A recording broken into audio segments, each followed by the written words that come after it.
Hello, hello, hello, everyone. Welcome as we continue our FSExpo shuttle to another live stream. We'll be taking the beautiful A321 in the Air Canada livery. And yes, the Air Canada livery, not the mint livery, but the black, I like to call it the black livery with the little bandit mask here, mascara line, whatever you want to call it there.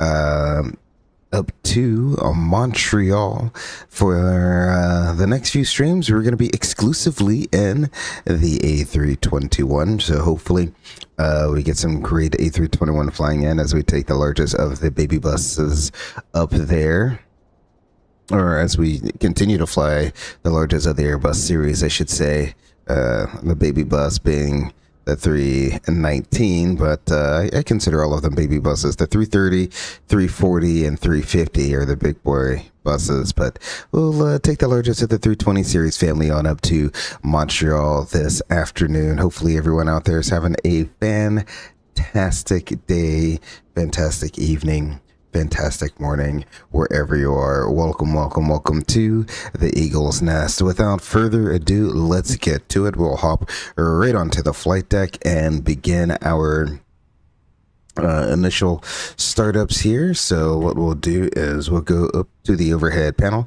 We get IR 1, 2, and 3 online. We'll continue straight down. The flight control panel looks good. Evac panel is all set. Emergency electrical panel is set. GPWS panel looks good. That fault will go away once the IRs are aligned. Coming down to the recorder panel, we'll hit the recorder ground control on and we'll do a CVR test. Sim volume is a little low. I'll try to bring that back up for you all.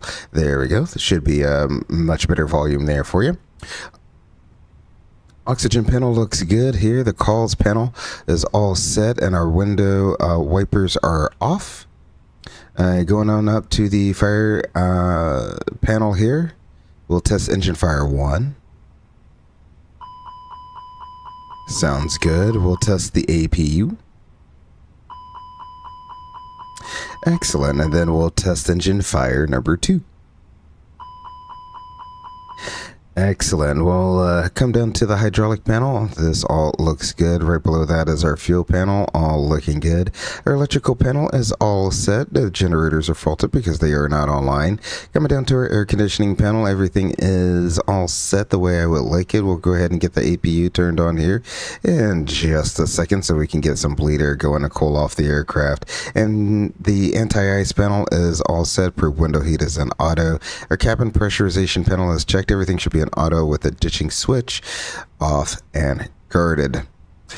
The external lights today is an odd day, so we'll switch that back down to system 1. Everything else looks good thus far. We'll go ahead and get the APU going. Seatbelt sign can stay off. No smoking sign stays on. We'll arm the emergency exit lights there. Coming on up to the first officer's overhead panel. The PA on the ACP is out and to about the 3 o'clock position there. VHF3 is in data. That looks good. The flight control panel, all the lights are extinguished there. Cargo heat, all the lights are extinguished. We got the cargo heat to full cold. Hopefully that will be a nice little treat for the ground personnel there. Cargo smoke panel, all looks good. Ventilation, all set. Our engine panel, everything is extinguished and guarded with the wiper on the first officer side. In the off position. Coming down to the glare shield. Left to right, all of our push button switches should be extinguished. Our captain's EFIS, let's go ahead and bring up our tablet so we can, I forgot to import the flight plan here. Let's go ahead. Ooh, it wants me to log back in. Hold on, I might have to blank out my screen real quick in order to log back in. Give me 1 second. So I will disappear here, but I promise I'll still be right here.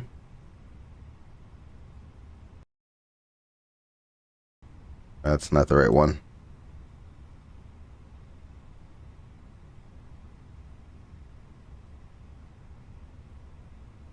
There we go. That's the one. Alrighty.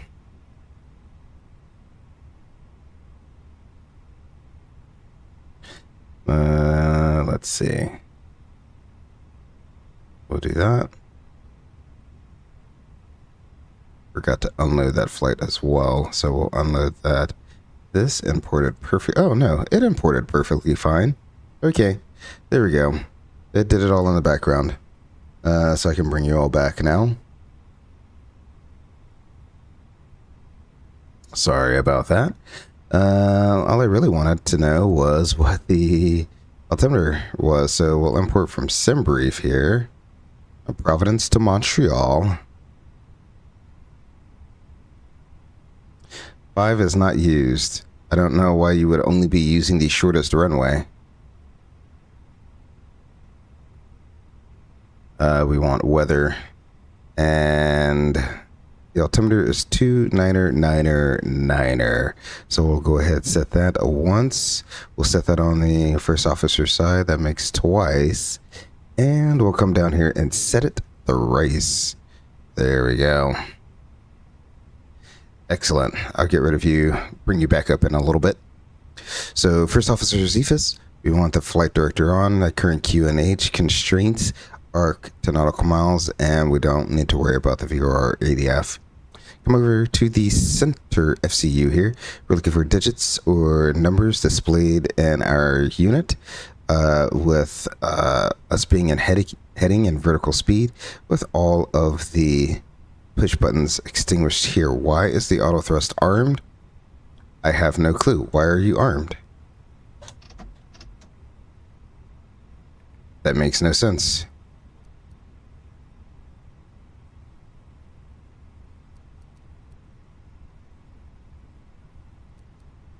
Okay. That's very, very interesting. Let's see if I turn off everything. Nope. It's not. I have no clue what's going on there. We will troubleshoot that in a little bit. It's armed. Here's the other thing. It's like, I feel like the Fenix just shows faults to show faults, even though nothing's really broken. It just, random lights come on and off on the Fenix, and at least in 2024, I've noticed. So everything could be perfectly fine, but for some reason that is on. We'll troubleshoot that here in a little bit. I'm not showing anything in the FMA windows down here, which is telling me everything is working perfectly fine. Over to the first officer's EFIS. We're looking for the same thing. Viewer ADF can be off. 10 nautical miles arc. Constraints with the current altimeter setting and flight directors on. All of his push buttons on his side are extinguished. Coming on to the main instrument panel, I'll bring the brightness up just a little bit here.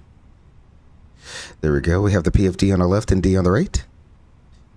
Our ISIS is aligned. Our upper and lower ECAM displays are in the correct orientation. The brake fan is off. Landing gear is down, indicating through green, and any skid nozzle steering, that is on. Date and time are correct. The landing gear is down with no red arrow there. The first officer's displays, ND is on the left, PFD on the right. We can adjust the brightness as we see fit there. I'll just leave them where they are since we really won't be using them that much. Coming on down to the center pedestal, we have CFM 56.5B3 engines with a current database. Let's go to init. We'll go ahead and get the request going there. The RMP is set with CTAF in the active, Unicom in the standby, ACP is set, our lighting is set how we need to, radar is off, predictive wind shear is off, that's good. Coming on up to the center of the center pedestal here, we'll do an OSO check here. Oil, hydraulics all look good. No class 2 status messages, and then we have 1800 psi on the oxygen. Let's go ahead and recall any hidden status messages there. Nope, everything is normal. So we'll clear that out. Our trim is at 0. Our thrust lever is at idle. Engine mode selector, or engine masters are off with the mode selector normal. Our speed brakes are disarmed, flaps are up. Our rotor trim window is showing something in the windows there. Excellent. Our gravity gear extension is stowed. Going on to the first officer's FMGC. We will assume that everything cross talks and the databases are the same. So I have him on the load sheet here. That's perfectly fine. We'll put him on VHF 1. That looks good. ECP looks good. Lighting is set. We have an auto ATC of 7331, and I have that on as well. So the transponder looks good. Alrighty, let's go ahead and get into programming the FMS here. While we do that, I'll go ahead and we can begin loading up the aircraft, shall we? So we will load the aircraft. Boarding and refueling via GSX. Excellent.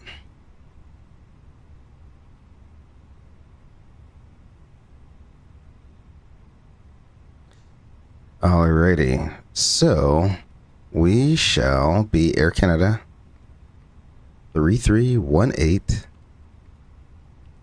We'll be departing from Providence to Montreal. There is no alternate. A cost index of 9. All right, cost index 9. Cruising flight level is 330. Barely. It might be a little bit lower than that. We'll see. I might change it in flight. The current ground temperature in Providence, 33 degrees, so not as hot as it was yesterday. That is excellent, but still pretty hot. Our zero fuel weight is going to be 150.3. So 150.3 with a zero fuel weight CG of 25.9%. Excellent. Our block fuel is 15.6, so we'll do 15.6. Zero out our route reserve. There we go. As for our flight plan, Providence, runway 5, no SID. We'll insert that. We're going to go Putnam, Charlie Tango Romeo, Charlie Alpha Mike, Peaburg, Carter 5, Montreal. And it looks like, well, for a while it looked like they were using runway 24. What's the weather doing there now? Nothing. 050 at 6. So it's probably going to be 5 now. Or 6, sorry. So they usually arrive and depart on the 24s. Or sorry, 24 right, they usually arrive on, and they like departing 24 left. I actually don't know how they break it up.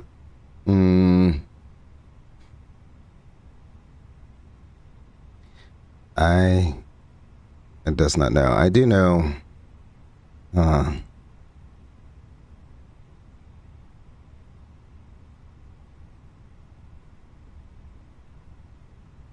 We'll do 6 left. I feel like the times I've been to Montreal as a passenger, it's always been 6 right that they use. I can only say that because my family's from Montreal, so they're semi-frequently, or sorry, the in-laws are from Montreal, so they're semi-frequently. Yeah, I don't know. We'll do 6 left for an arrival. That'll give us a semi-shorter taxi route back in versus coming down and all the way back around, because we're going to park somewhere right here inside the Y. So we'll do 6 left for now. ILS 6 left, Carter 5 with a Peaburg transition. All looks good. So we'll insert that, go back to init, wins request, performance. Come over here. Already kind of done the performance for us, so we'll send that to the McDo. And that looks good. 142, 145, 146. Flaps 2 with a flex of 50 there. We'll do a 290 descent. Excellent. And we'll copy over our active flight plan. All right. All of that looks good. For Montreal, let's see. Let's go ahead and get the ILS 6 left. Well, nope, I don't want the Cat 2. Let's just do the regular ILS 6 left. Alrighty, we can hide that. Bring this page back up. And get rid of you. Let's do a quick route check, shall we?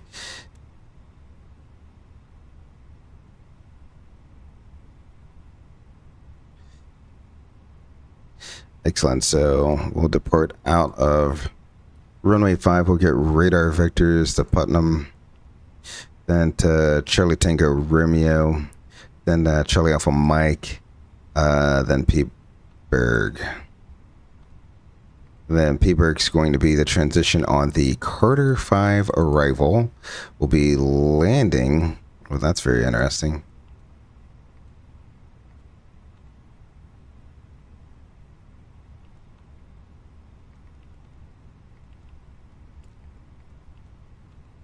Okay, I see what it's doing. Okay, and then we go onto the ILS to runway 6 left there.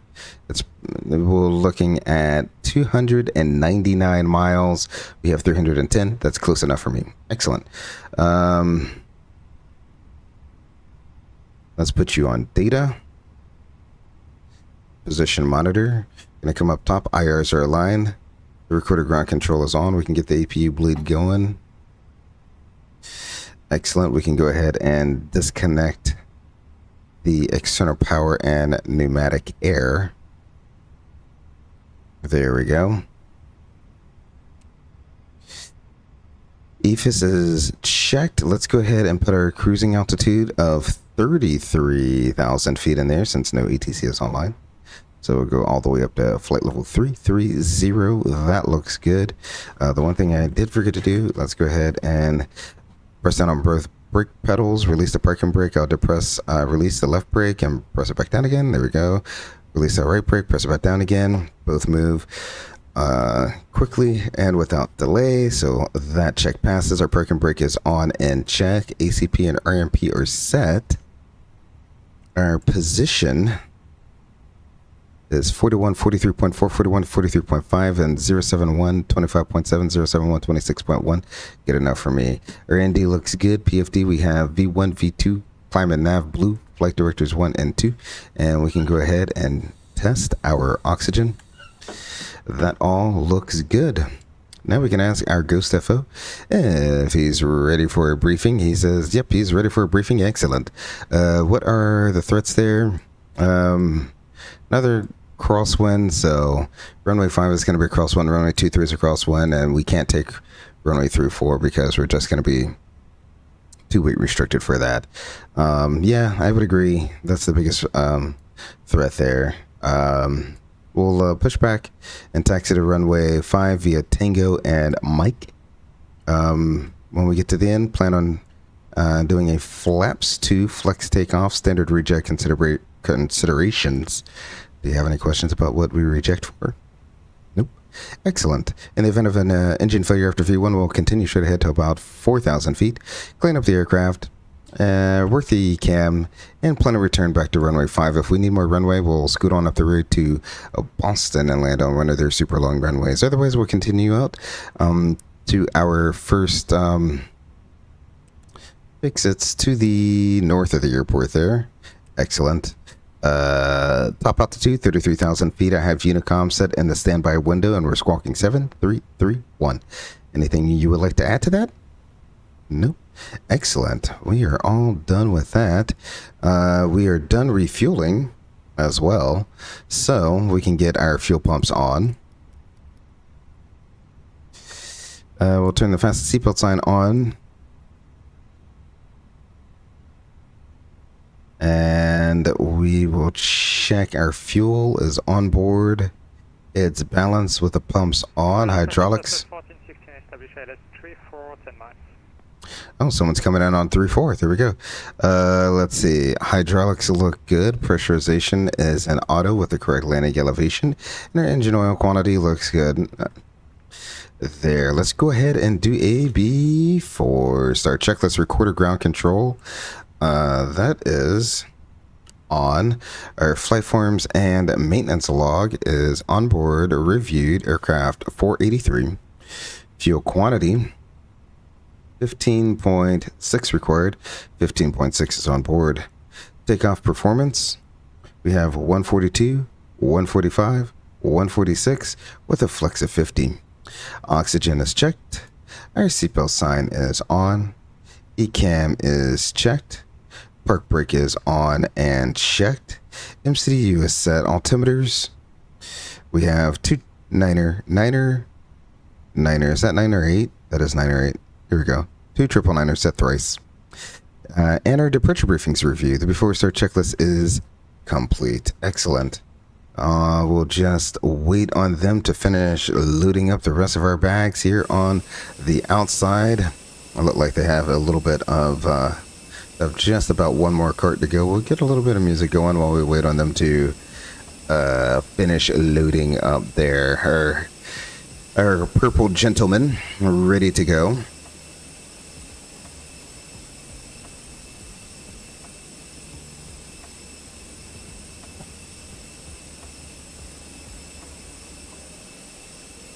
Another fantastic, beautiful day up in the Northeast. Another very warm day up in the Northeast. It seems like the second summer hit. It's the second all the 100 plus, or not 100 plus, but 90 plus degree weather has hit as well. Which is very interesting as the summer solstice just hit. And so technically every day from here all the way until December will be getting shorter, not longer.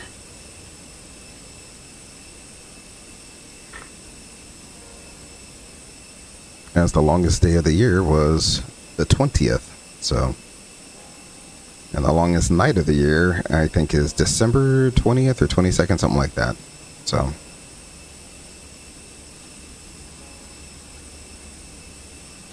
I'm sure depending on how far north you live, don't know where you are in the world, but however far north you live right now, if you're in the northern hemisphere, you're getting the sun that never sets. So if you're up there in the polar regions, you're getting the sun that never sets. On the opposite side, if you're down under, and the closer to Antarctica you get, you're approaching the well, you're in the land of never rising sun, so 24 hours a night, which has to be absolutely beautiful and absolutely interesting to see. It would be kind of cool to go take a trip down to Antarctica during the never-ending night, or somewhere far enough south where you're still in civilization, but it is a never-ending night. Just to see, just to look up at the night sky and see the Southern Cross there, just slowly rotating above your head. For 24 straight hours, the Southern Cross just rotates above your head. That has to be absolutely amazing.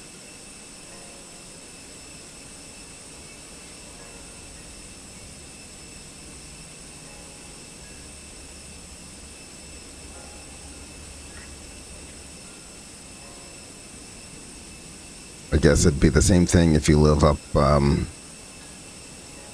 in the Arctic Circle in the wintertime, or the northern hemisphere's wintertime, where you get the 24 hours a night and you can see the North Star just slowly circling above your head.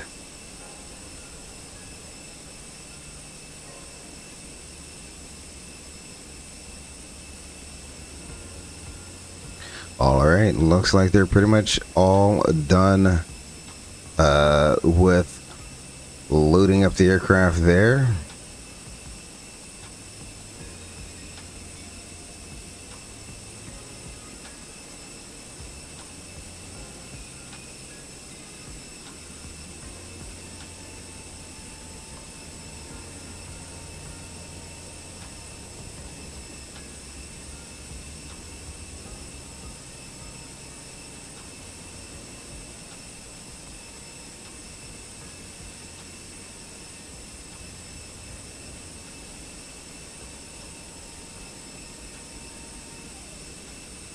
Alrighty, they're all done.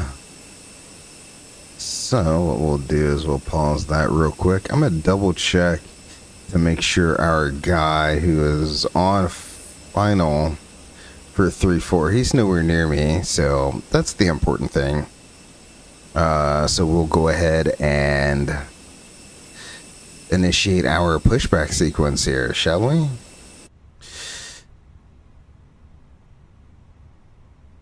Go ahead and get the beacon light on. Excellent. And we'll close that door on up. Nose to the left. Nose to the left is what we want. We got 2, 4, 6, and 8 doors, arms, P, A, N, T, and S. We have a company message. I will get to that. Let's go ahead and do that right just now, shall we? Oops. Didn't mean to do that. So company message, we'll go back. We'll accept the load sheet here. 150.3. That looks good, and 25.9%. That all looks good. Excellent. Everything is on target. So we will go ahead and continue our pushback.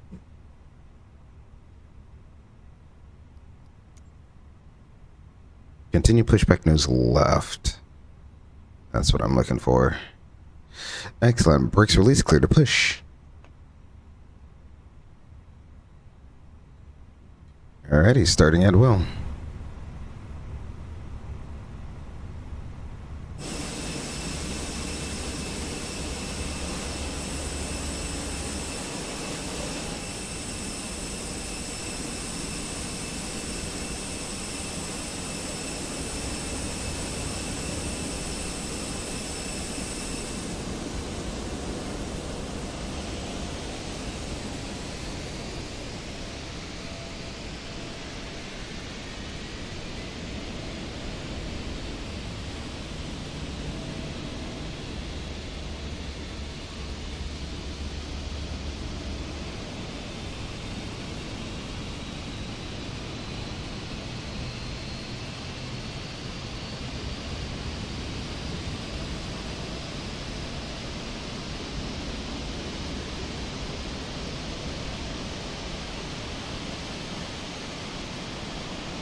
Oh man, you could barely hear that engine start. Maybe it's just my headset, but let's go inside for that second engine start, shall we?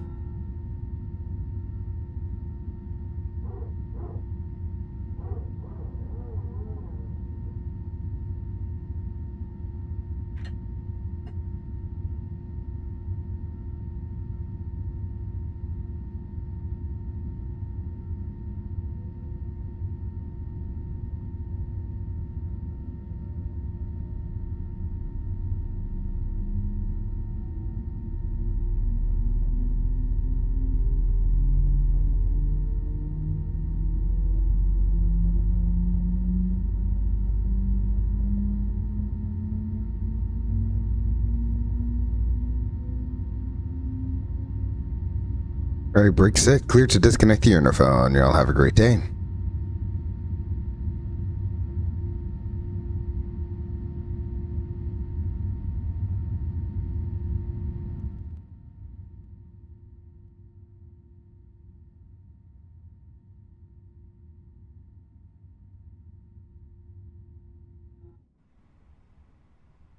Two good starts. Alright, the tug is still underneath us there.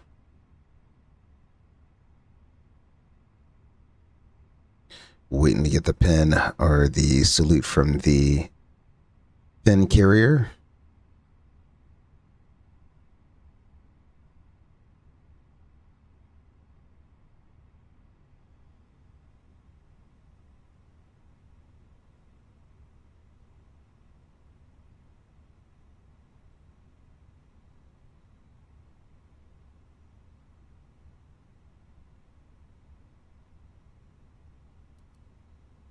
Go ahead and start that timer. Get 5 minutes going.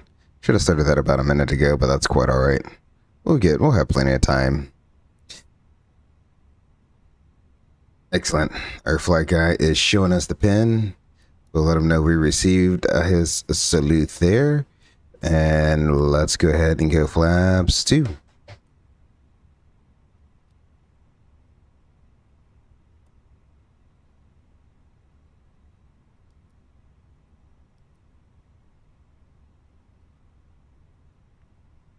Alrighty. After start checklist. Engine anti-ice is off. Status is checked. Rudder trim is 0. After start checklist is complete. Let's go ahead and just do our flight control check here, shall we?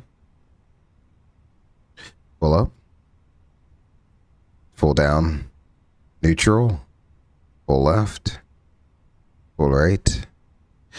Neutral. Rudders. Full left. Full right. Neutral. We'll go ahead and set the auto brakes to max. And since we're static, I'll set the rudder trim, or sorry, the elevator trim, or stabilizer trim, I should say, the correct way, which is to look at what our trim should be, right? We should be at 25.3%. So you see here, it has a scale. Let's see if I can zoom in to the scale here. There we go. So you see it has a scale here. You should be setting it to the scale on the outside, not the scale on the inside. There's a reason for this, because if you look, the scale on the inside has 1, 2, 3, and 4. 1, 2, 3. All right. So let's say that you had a trim of 3.5 units nose up. Well, and this has happened in the past where they saw 3.5 units and rolled in 3.5 units. Well, guess what? That is the wrong direction. All right. But if you look here on the outside of the scale, it has the number is 41. So it has the CG number. The CG number right here should match this CG number right here on your load sheet. So that's why, you know, usually because it's just me, I kind of roll in the trim as units up or units down, but it can make a huge difference, right? And whether you're going to rotate, look at how nose down that stabilizer is, right? So that makes a huge difference when rotating. It's going to increase your takeoff roll by a massive margin. And if you don't already have these accelerate go stop distance there, you're not going to have enough runway to correct for that. So that's why we don't set it via units up or down, because it's easy to misinterpret the units up or down and set it the wrong way. We set it via the percent MAC, so 25.3%. If we roll this all the way to 25.3%, yes, you're not going to be able to tell what 25.3% is, but there's 25, about right there. There's 25.3%, somewhere around there. And that's going to give us about 0.8 units up. So if you look here, we have 25.3%, 25.3%, 0.8 up, 0.8 up. You'll never get it wrong if you set your trim based on the MAC CG, not the THS setting over here. Because if you flip up and down and you get that wrong, you're going to have a not so fun day. So little load closeout lesson there. Alrighty, so let's go ahead and select auto for our predictive wind shear, and we will do a quick takeoff config. Max Racing says, howdy, how are you doing, Max Racing? Hopefully you are having a fantastic morning. Welcome to the Eagle's Nest. It is another beautiful day here in Providence, Rhode Island. So we pretty much, that whole explanation took about 5 minutes there. So our engines have the warm-up time. We'll go ahead and run the before takeoff checklist, shall we? So our flaps are at 2 planned and 2 indicated takeoff data and speeds are all set. Our weight is at 165. Let me do this view here. There we go. That's better. 165.6, and we were looking at, go the other way. There we go. 165.4. Stab trim, 25.3%, 25.3%. Flight controls are checked. And the ECAM takeoff, no blue. We are to the line. Let's go ahead and put this on performance, and this on flight plan. We'll be ready to go. Providence area traffic, Air Canada 3318 will be taxiing to runway 5 via Tango and Mike. Providence area traffic. Alrighty, I get rid of that before I had too much of a time. Traffic, Cessna 744, Juliet Sierra, just take off from the 23, coming out at 900, turning out to the west. Final call, Providence traffic. Alrighty, so someone just took off on 23. I think the winds were favoring 5, that's why. Yeah. Even though it says not used, it's 4 knot headwind, so might as well use runway 5. 24 right, we'll go ahead and switch you to 6 left. There we go. That DCA leg is going to be fun. 100% max racing. It will be a ton of fun.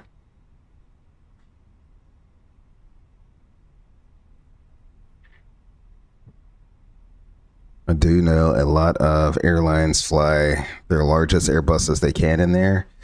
Frontier obviously flies the 320 Neos in there. I think Delta, United, they fly their Neos in there, their 321 Neos.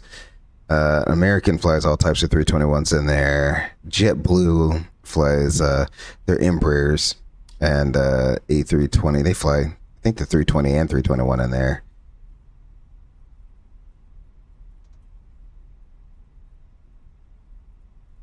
So not uncommon for them to get in and out. The hard part, well, the hardest part is landing the 321 in there, and then the second hardest part is the weight restriction getting back out of DC. So before, probably for that leg, I'm not gonna give myself a weight restriction. Well, I'm gonna be landing weight restricted because I can only take so much runway to land, right? So there's going to be a landing weight restriction going into DC based on how much runway I have versus how much runway I can land on, or I need to land on. So you have a landing weight restriction, and you also have a takeoff weight restriction out of there. So a little bit more planning will have to be sought after tomorrow as I figure out what my takeoff weight limit is going to be, because my landing weight limit needs to be at or below a certain amount just so I have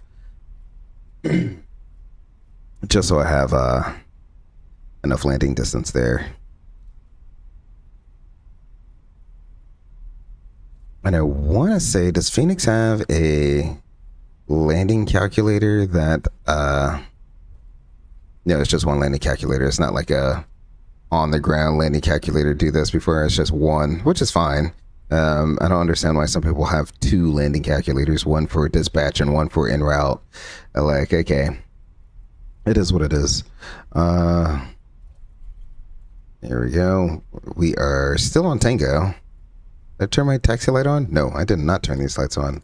Let's go ahead and do that. While we're at it, let's go ahead. Flight attendants, prepare for takeoff. There we go. So the flight attendants are going to be preparing. Let's go ahead and get our TCAS on there. Everything else looks good. Below the line, runway and FMS. I have runway 05 in the box on the screen and out the window. That is checked. Our minimum takeoff fuel, 9.5 required. We got 15.2 on board. Flight attendants are notified. Engine mode is norm. TCAS is in TARA. The before takeoff checklist is complete.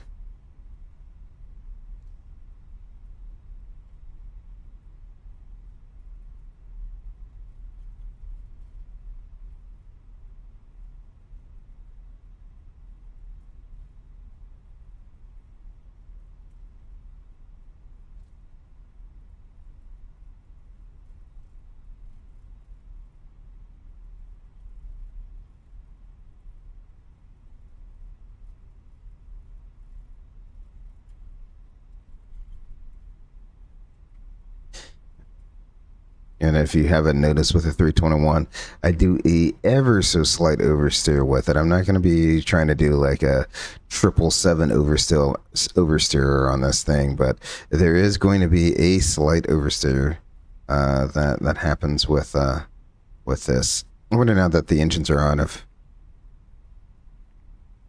There we go.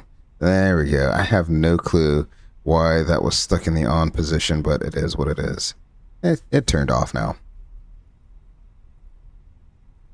I think it was just a light fault, honestly, because the light was on, but it was clearly off.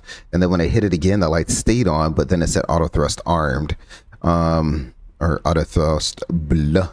But that did not.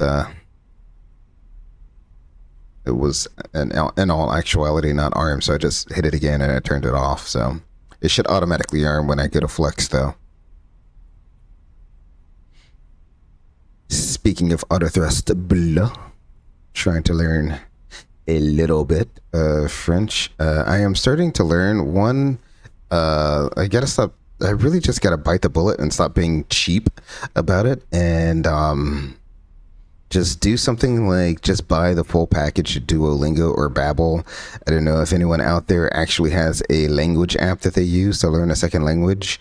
If you have a preferred one, let me know, because Duolingo is okay for the free version, but you don't get. If you get things wrong, there's not really an explanation behind it unless you have like the premium version, right? It just says you got it wrong, and it actually helps to understand like what you missed and the syntax in which you missed it. And I think I was talking to Mrs. Grey Eagle the other night, and who, again, she's from Montreal, right? So I was talking to her a few nights ago, and since she grew up in a kind of French-speaking city, she understands a little bit more French than I do, or a lot more than I do. And even she wasn't passing some things, but it wasn't like she couldn't figure out what it was she was getting wrong. And of course, it doesn't tell you, so it can be very, very, very frustrating. So I don't know if we should pay and get a full version of Duolingo, or if there are better apps out there. Rosetta Stone is like kind of a classic in terms of like language learning apps, and I think Babbel might be the way to go. But I'm not too sure. And I want to do a little bit more research before I actually go out and spend money on a full course. So, alrighty, no one's on final. Final appears to be clear. No one's on the runway. The runway appears to be clear. Providence traffic. Air Canada 3318 will be departing. Runway 5 will be departing the pattern to the north. Providence traffic. Excellent. So, let's go ahead and get the seatbelt sign. Let's cycle that. Let them know we're about to take the runway. There we go. Slide oversteer on the 321. Ever so slide oversteer.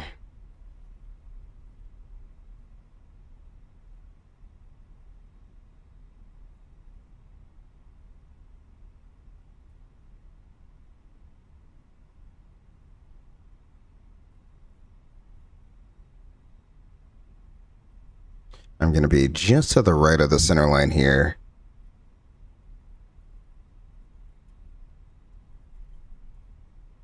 And another thing you want to do for all the new Airbus drivers out there is practice your hard 90-degree turns. Practice them every time you line up. Just do another practice, right? So your nose will steering. You want to make sure that center line is just past your seat, and then you're going to crank that tiller all the way over.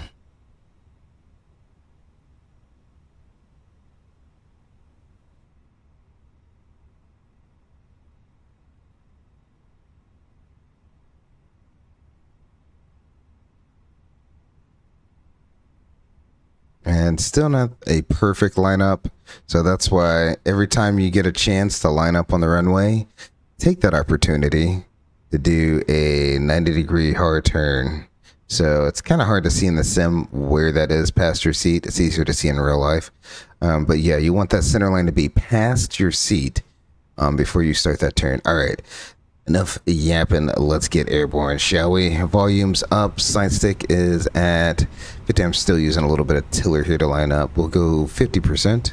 Half down on the side stick. Looks good. Flex. Thrust set. And yes, sir, auto thrust did arm. Auto thrust blue. We got SRS runway nav, auto thrust blue. 80 checked.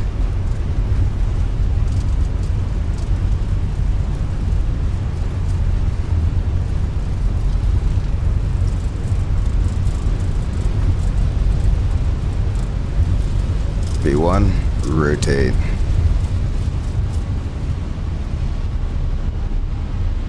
Positive rate, gear up. Almost forgot I was in a 321 with how I popped that nose off the ground. There we go.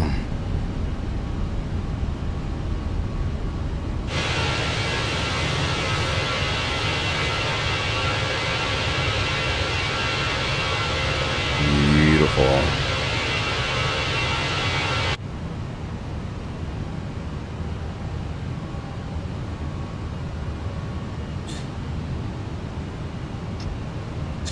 Climb. Climb is set. Alright, come on. There we go. Oh, okay. It's like immediately gusty as soon as you take off. It's not bad on the ground, but the second you take off, you're starting to hit some gust. Here we go.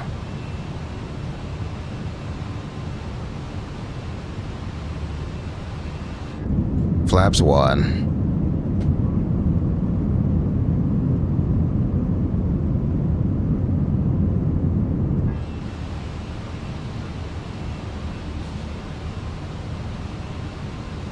Providence traffic, you're headed at 3318 at 2200, departing the pattern to the north there, Providence traffic.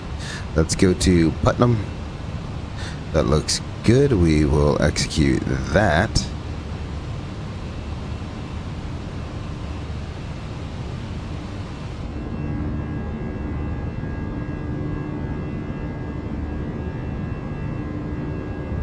The windmill right, right beside a baseball field, apparently.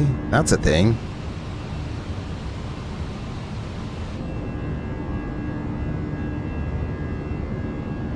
I mean, good for them for trying to use renewable energy up here. Getting it where they can. I mean, you're right on the ocean, so why not try to use that sea breeze to your benefit? Oh, I missed it. Downtown is right in front of our nose again. There we go. Absolutely beautiful view of downtown right there. Alright, sim sounds coming back to a more reasonable volume there.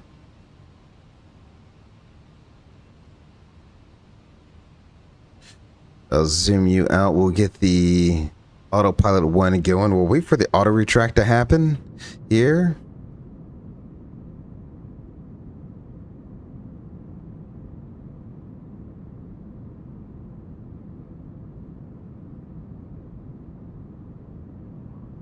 There we go. Flaps up after takeoff checklist.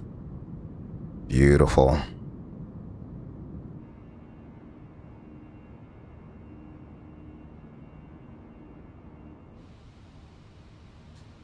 Alrighty, we'll switch on over to Unicom there. We will disarm our speed brakes after takeoff checklist. Landing gear is up and no lights. Our flaps are up and we have differential pressure, so we're pressurizing after takeoff checklist is complete. Excellent.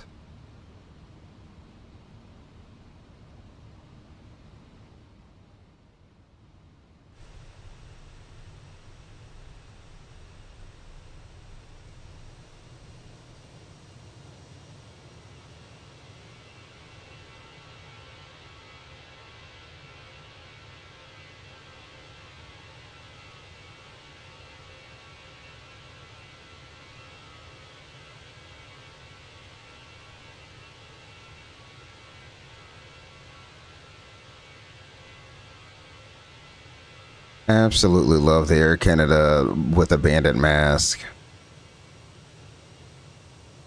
They were making bandit mask cool before Airbus came out and did it on their Neos.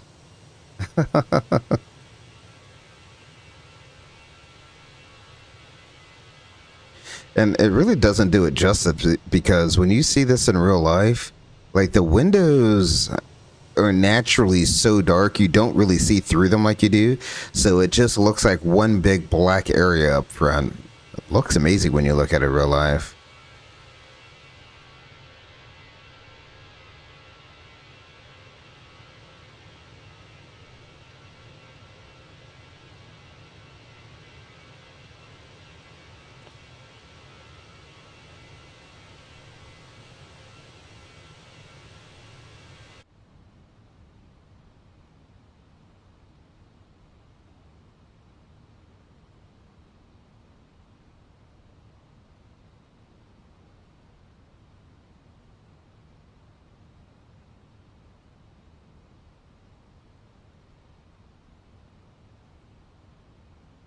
Alrighty, we are through 10,000 feet. Let's go ahead and get those lights turned off. We can let the flight attendants know we are out of our sterile cockpit. We're accelerating to our cruise climb speed.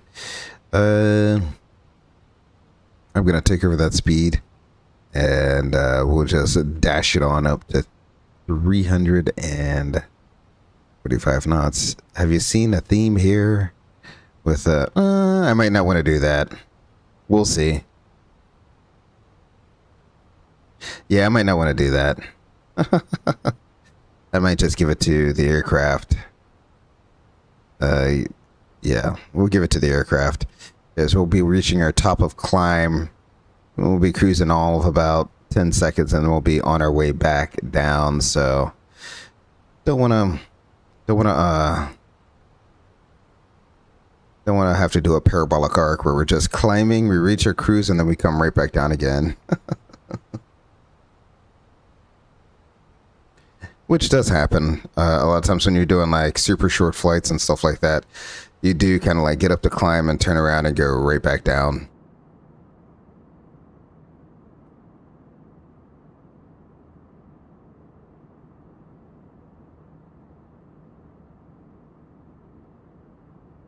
If you're just now tuning in, welcome to the Eagle's Nest.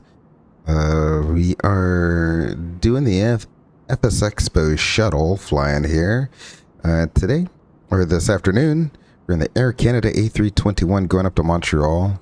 Thank you for joining me this afternoon. Really do appreciate it. Come back again this evening. We'll be doing some air transat operations from Montreal back into Providence. Hopefully you are enjoying the flight thus far.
All right, let's take a look here. We're getting pretty close to 18,000 feet. I'll go ahead and we'll turn off the wing light.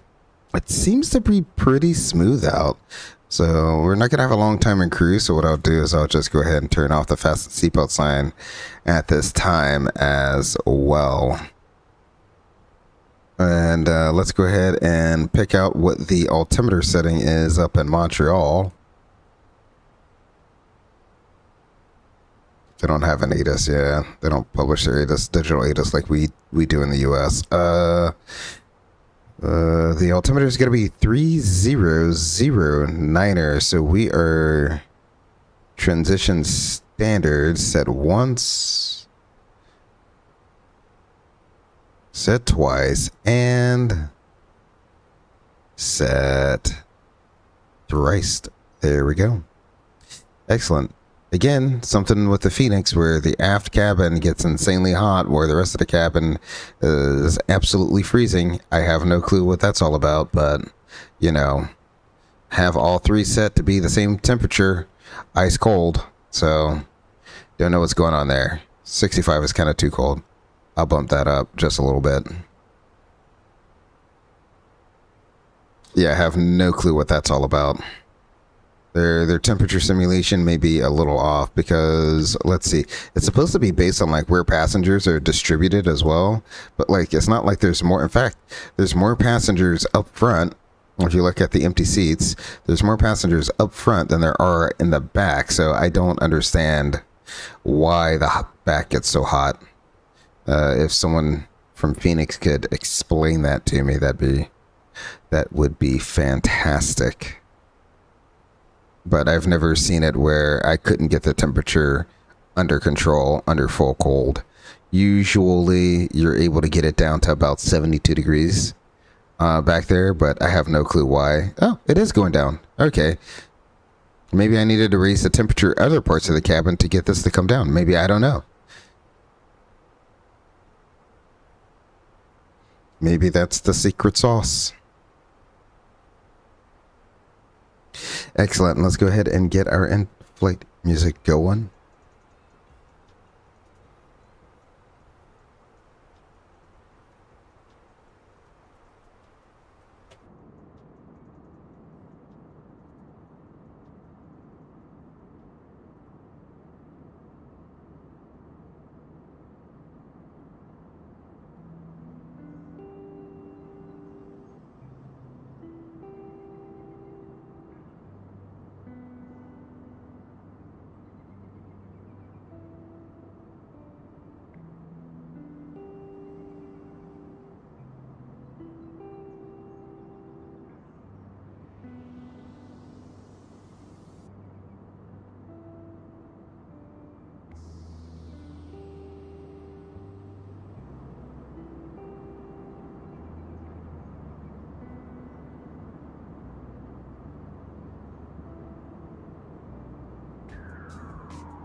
See if the moving map is going to cooperate with us today.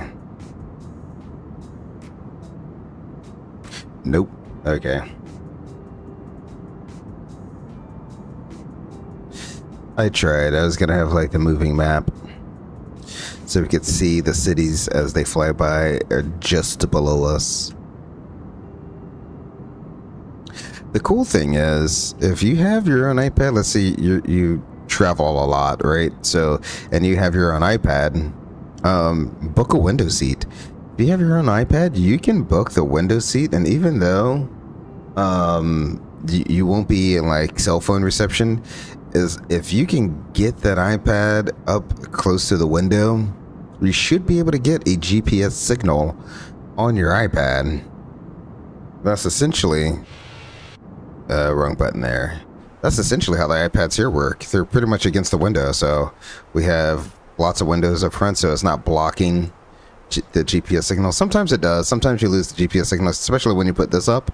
It can block the GPS signal, and the iPad loses where it's at.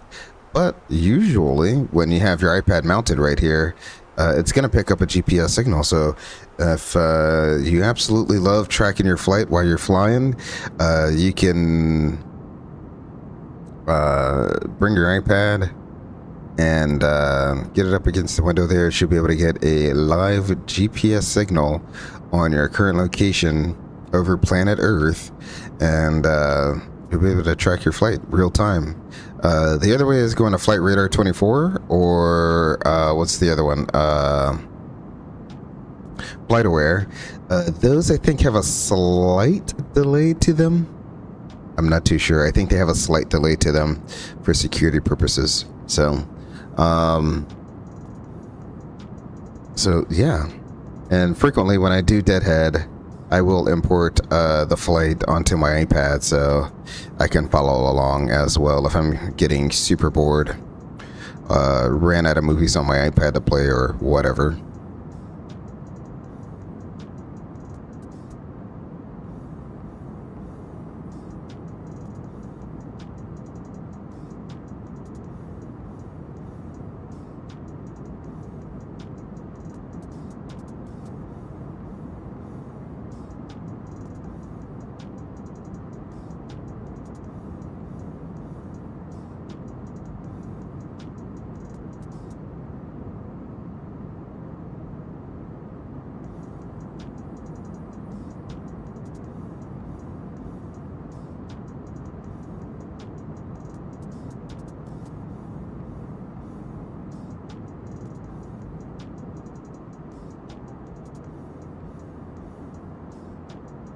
You've got to be kidding me, right?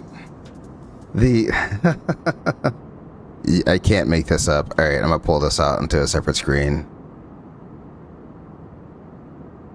Right, let's take a look at this together. Super salty about this. But the second, okay. Don't need all of that. It's like the second I take off, then no one contacted me. None of that stuff. No. But like the second I take off is when Providence Approach decides it wants to get online. Mr. Mike. What runway did he open up for use? 231. Ooh, OBS is disconnected.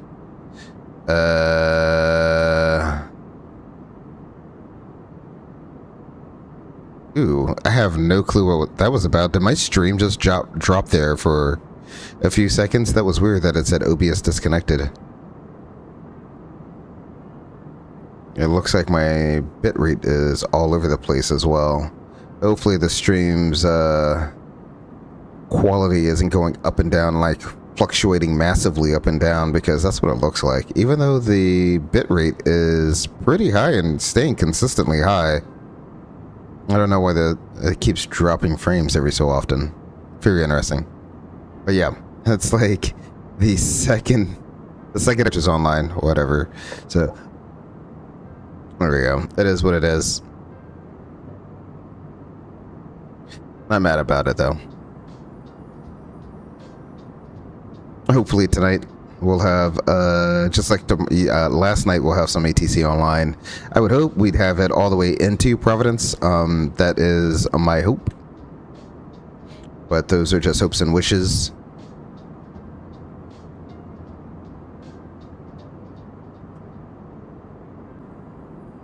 Don't be doing the internet thing now. Really, internet?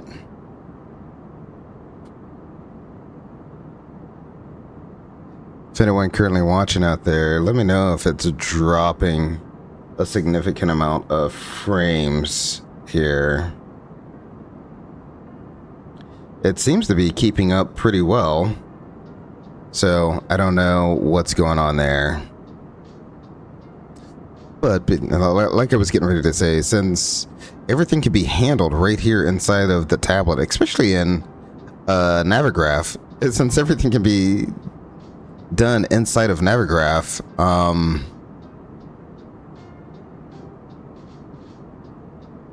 I have been able to get rid of the maps feature. Now the map, or the maps app on my secondary screen.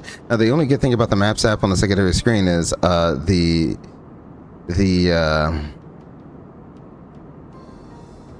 map actually works. So if I bring it over, the map actually works, whereas here if I bring up the map, sorry, if I bring up the map, it's just kind of stuck. It's kind of weird. Like it takes it a while to load in. So it's nice to have something that works 100% of the time, all the time, because like I said, when we get up there, we're going to be parking on gate 76, and you see how long this is taking to load. So if a Navigraph can improve the load time of its map feature, that'd be great. So we'd be parking on gate 76.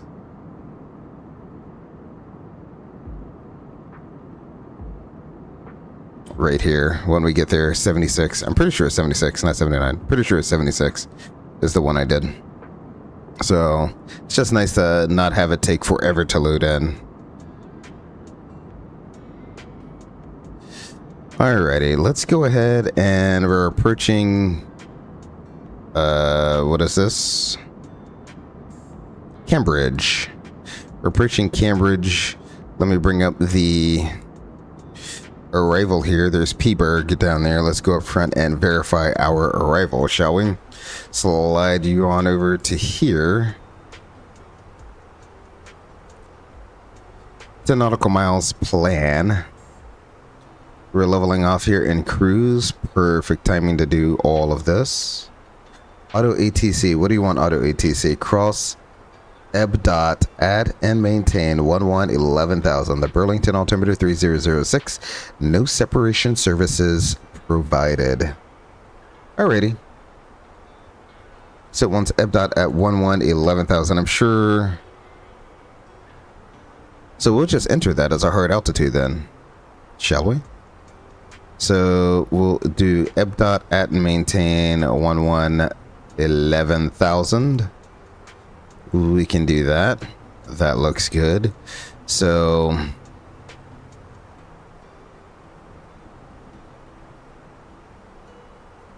we have Peaburg. That's our at or above 11,000. Ebb dot at 11,000. And then here we have landing 6 left and right at or below 9,000 and 220 knots at Dunup. That looks good. Then we'll go to Rockty. Then Peclo at or below 4,210 knots. And then Tapka between 3 and 4, 210 knots. That looks good. And then the last fix is Meg 2. And then on the ILS, we have Zolta, as I think how you would say that.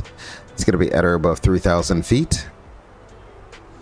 Then you have Burpo, and that's at 1,500 feet. That's the intercept altitude right there. That looks good. And then the runway. From Burpo to the runway, we're looking at what? That's 4 miles. It's rounded down 4 miles at 3-degree glide slope, so that looks good. The missed approach will take us out to climb to 700, heading 057, then a climbing left turn to 3,000 feet on a 359, then left turn direct to the Montreal VR. Do we need to be at 3,000 before we make the left turn? That makes no sense. I'm very confused. So 700, the climbing left turn up to 3,000. Once we're at 3,000, then we can proceed direct to the Montreal VR. So weird missed approach.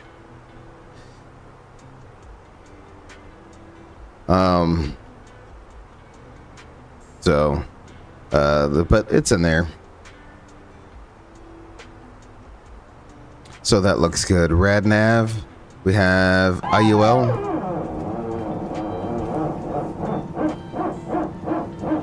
We have KJVR with a subscription. Thank you very much, KJVR. Really do appreciate the sub. Thank you, thank you, thank you. Welcome to the Eagles Nest, my friend. Hopefully you are having a fantastic day and you're enjoying the stream as well. Thank you, thank you, thank you. Really do appreciate that.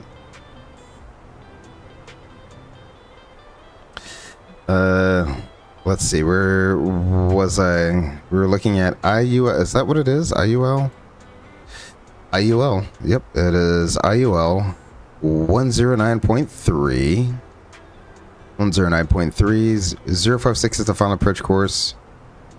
057, close enough for me. 3-degree glide slope. That all looks good. Progress page here. We're going to do CYUL 06 left. Excellent. All of that looks good. Performance approach page. Let's go ahead and get that set up, shall we? Let's import our weather here one more time. Weather METAR 040 at 5. Our temperature is 26 degrees. Beautiful day up in Montreal right now. And the altimeter is going to be 3008. The minimum, we scroll down here, 300 feet, unless we have some lights out. So 300 feet is going to be our minimum. We'll use full flaps. We'll go low on the auto brakes. Bring you up to arc. And top of descent is coming up here in 20 miles or so. Alrighty, excellent. Well, we can do a quick briefing of our Ghost FO here. Are you ready for a briefing, Ghost FO? Yep. Alright. What are your threats? Well, the biggest threat is taxiing around once we land. And I would say the same thing. Yeah, that's going to be the biggest threat. Which runway we could get. There's no ATC online, so we can choose our own runway. So we don't have to worry about the runway change. And the taxi should be straightforward. It's Bravo and Bravo 4 back into the ramp here, and then we can just go right into our gate. So we both review the arrival. The first restriction we got from Auto ETC is EBDOT at 11,000, and the bottom side is going to be TAPCA between 3,000 and 4,000 and 210 knots. Plan on doing a visual. We'll back it up with the ILS to runway 206 left. We'll use flaps full, low auto brakes. In the event of a misapproach, we'll plan on doing a soft go around. It'll be the published miss, which has been verified and is in the box. To come back around the pattern again to try that one more time. Let's see. When we do land, plan a right-hand turnoff on probably Bravo 5. That seems most likely. Bravo 5 will take Bravo and then Bravo 4 into the ramp. Anything else you'd like to add to that? Nope.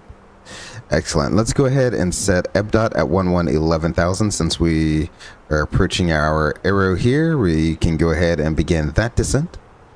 Let's take a look at our company message. Hopefully we weren't late off the gate.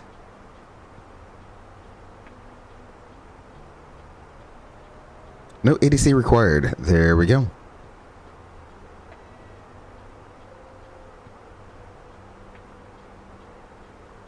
Beautiful.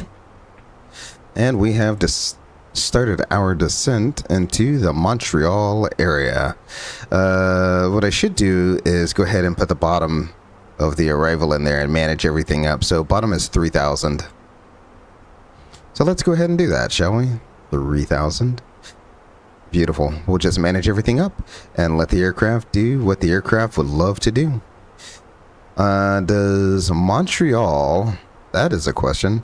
Does Montreal have a CTAF?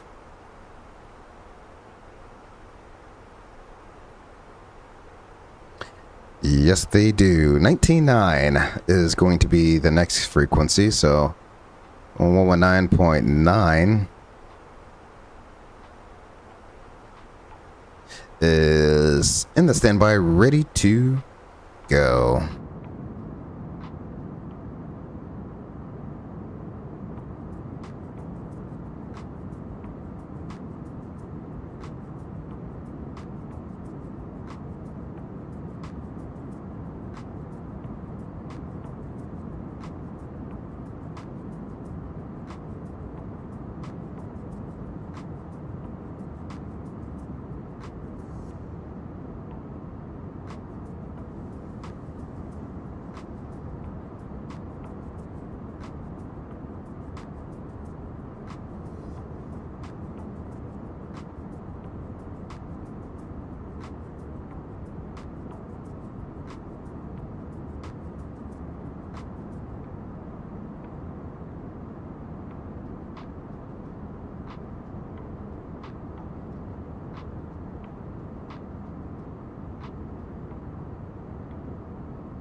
Was looking at the open time earlier this morning, and there is a Providence overnight sitting in open time. Unfortunately, it does not fit into the days that I'm actually working, so I don't know if it's a trip that I can pick up.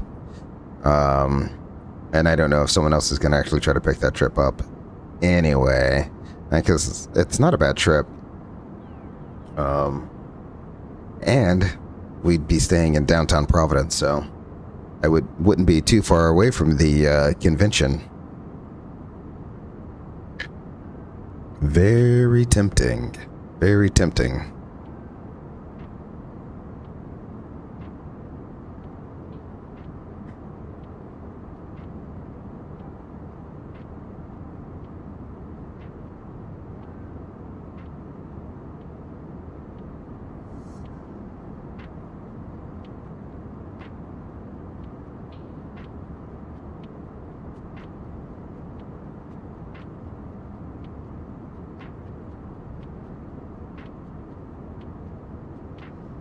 We'll see. I keep updating my phone maybe 2 times a day.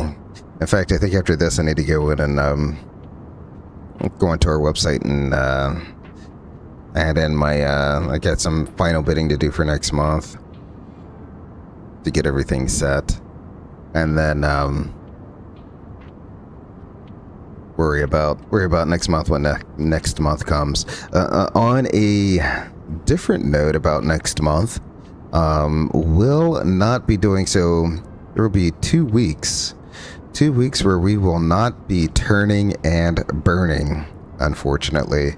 I will be working 2 Tuesdays next month, 2 of the Tuesdays, so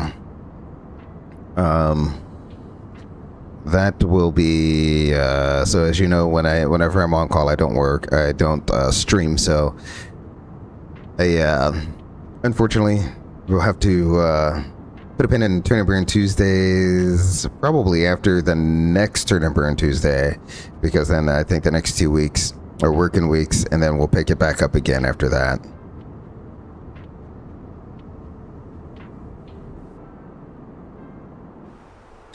Make sure we're on descent path, because the 321 can get high very easily, and once it starts getting high, it's kind of hard to get it back down and under control again. But it looks like it's coming down on profile pretty nicely. We'll go ahead and get the no, that's not the seatbelt sign. We'll get the seatbelt sign back on, as there are some buildups down there. And in fact, since there are some buildups down there, let's go ahead and just get the flight attendants seated a little early. Flight attendants, prepare for landing. Excellent. I do like how the temperature's coming back under control there. Really, really looking good.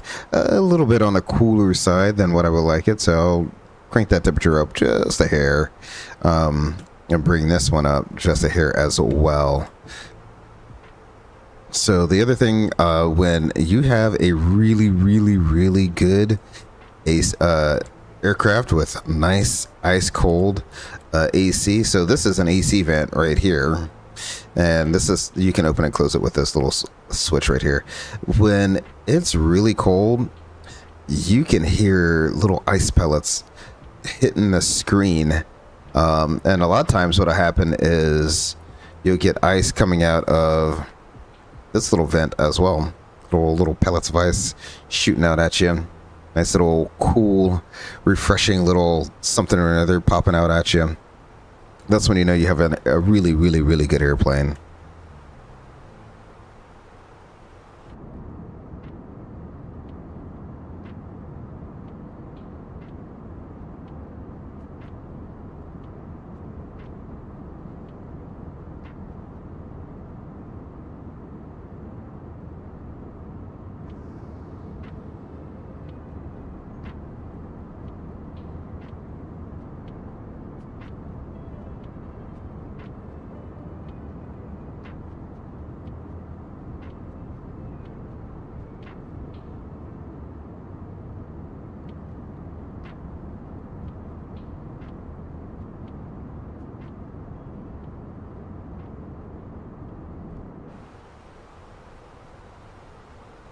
Still on profile, looking good. Slowing it up to 250 knots for some reason. No one said to slow it up to 250 knots, but it is what it is. Yeah, it is what it is. We'll let the airplane do airplane things. I have no clue why it's doing that so far out. Probably because it thinks it won't be able to. I have no clue, man. Absolutely no clue. There's nothing in the charts that says to slow to 250 knots. Oh, it says max 220, that's why. Ah, okay. So we're at the first of 2 decel points. Guessing the second decel point will be where we begin slowing to Dunlop at 220 knots. I have no clue. Better sooner than later, because it seems like as of late, the aircraft doesn't descend or slow to 250 knots until it's at like 10,000 or 9,990 feet. And then you're like, why are you doing it now? It's shouldn't you be programmed to slow down earlier? I don't know.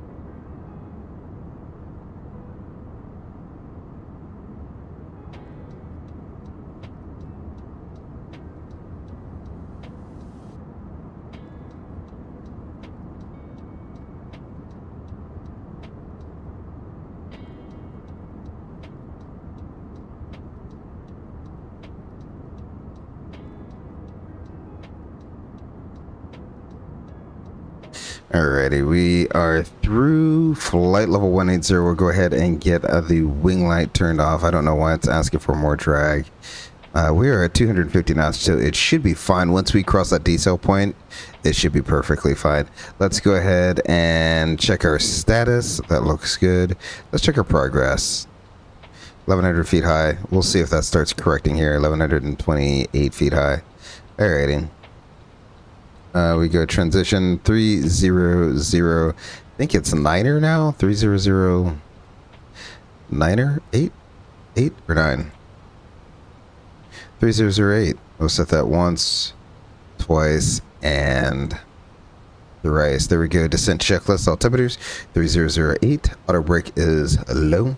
Perf approach page is set. Arrival briefing is reviewed.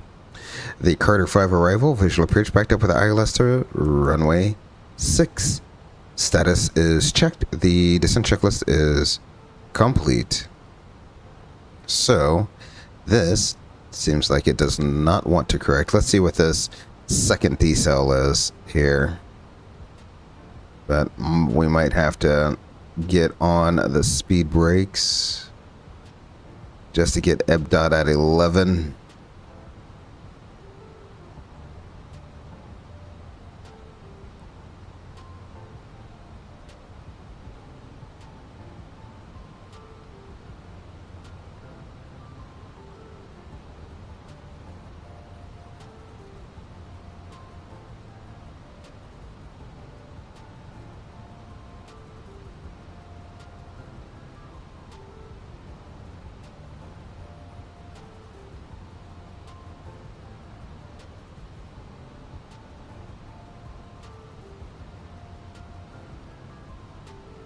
Temperature plus 13 outside. Yeah, nice and warm.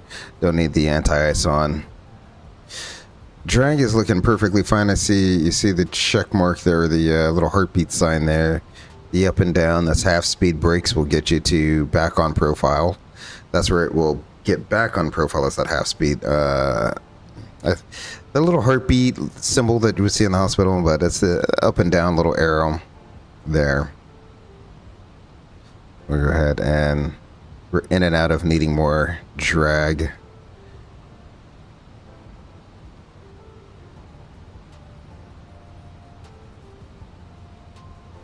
Yeah, we should be perfectly fine here. Ebb dot at 11.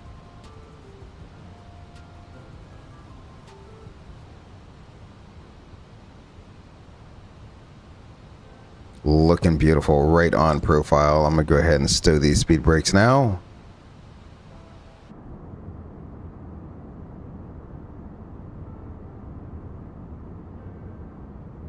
Gonna level off for a second.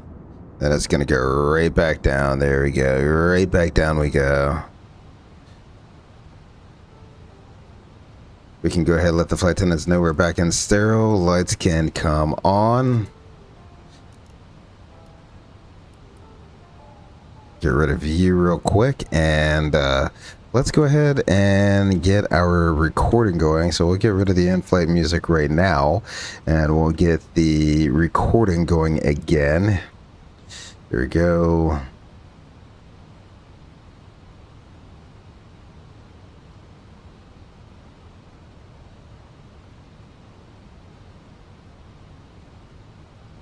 There we go. We are now recording our little replay here. Excellent.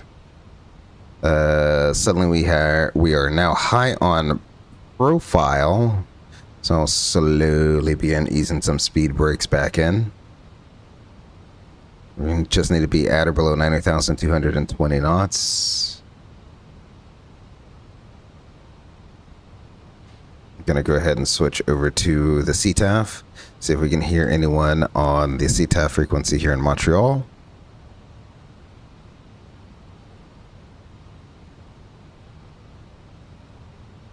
And I just have ever so slight speed brake deployed. I don't have that much going. You can barely see. The speed brakes are barely cracked there.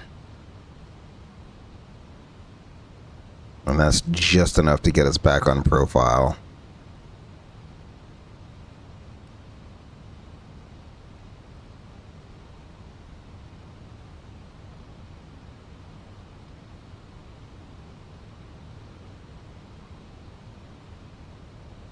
Alrighty. Are you going to slow to 220 knots? Yeah, there we go. So go ahead and begin that slow. We're below 90,000, so I crack those speed brakes to get that speed coming back to 220 knots. Don't want too much speed brakes out, because if we add too much speed brake, you see how the hook comes all the way up? So you don't want to do that. So you just want to nudge that speed brake in there. Maybe keep it right just at that hook, right where your 220 knot speed restriction is.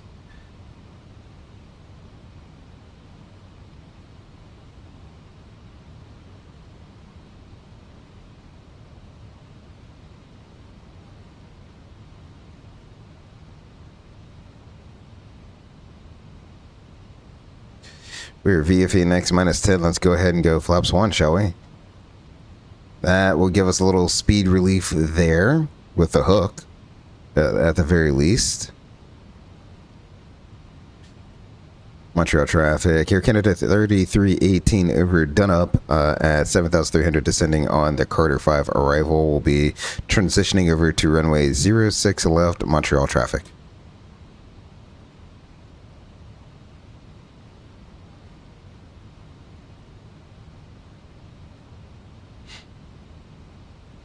Excellent. Speeds are looking good. Aircraft is handling all of the speed restrictions very well here.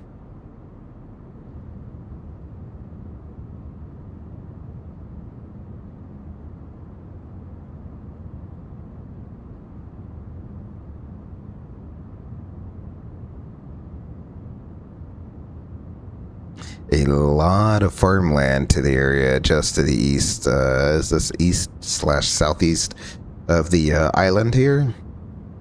Looks like where all the farming happens.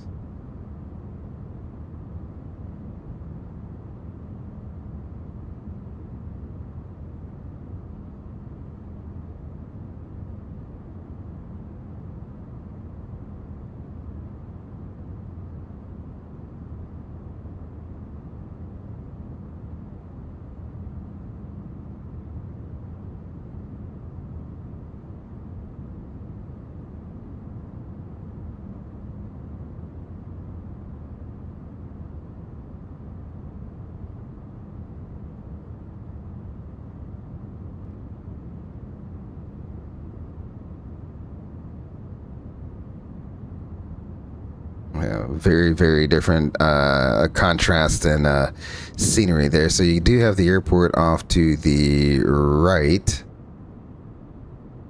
But if you look off to the left, you have all farmland. Off to the right is all city slash the island there.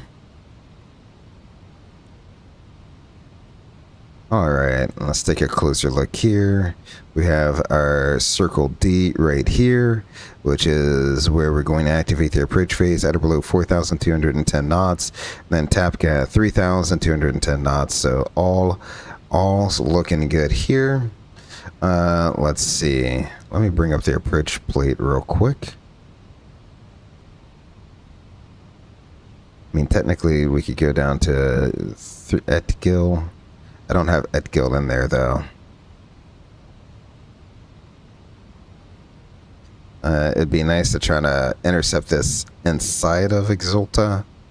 This, I guess we could go to Purple. Purple's at 1,500 feet, though.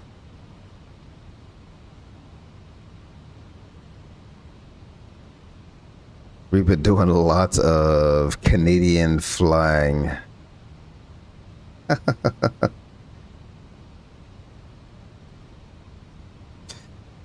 Too late. I already saw it, Max Racing. Too late. We've been doing lots of Canadian flying recently. Yep. That's when we hit Detroit, especially. It's one of those places I can get to. I have scenery for Montreal and Toronto, so I want to try to get some Canadian flying in when I can. I haven't done Vancouver in a while, which is another. It's a freeware airport, but it's another good-looking airport. There. Oh, 210 knots. See, so when we cross Circle D, it slows to our slat speed there. Which is perfectly fine. We can hang out at slat speed for a while. Montreal traffic, Air Canada 3318 over TAPCA at 3,700. We'll be transitioning to the ILS to runway 06 left, Montreal traffic.